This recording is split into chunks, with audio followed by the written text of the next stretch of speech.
তুমি তুমি কিভাবে পুরো ওষুধটা খাইতে পারবা আঙ্গুল দিয়ে সাথে সাথে? হ্যাঁ, কিভাবে ওষুধ খায়? এইভাবে ওষুধ খায় মানুষ? ওই পুরাটা খাবে না।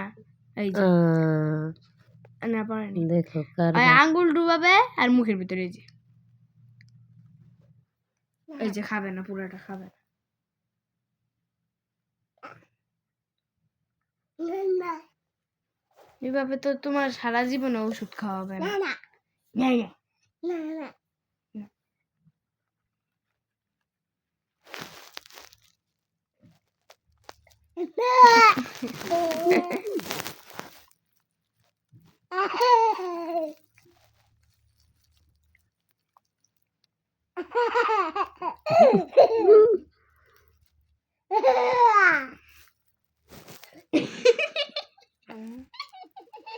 আরেকটু আছে, চাঁদা বারো।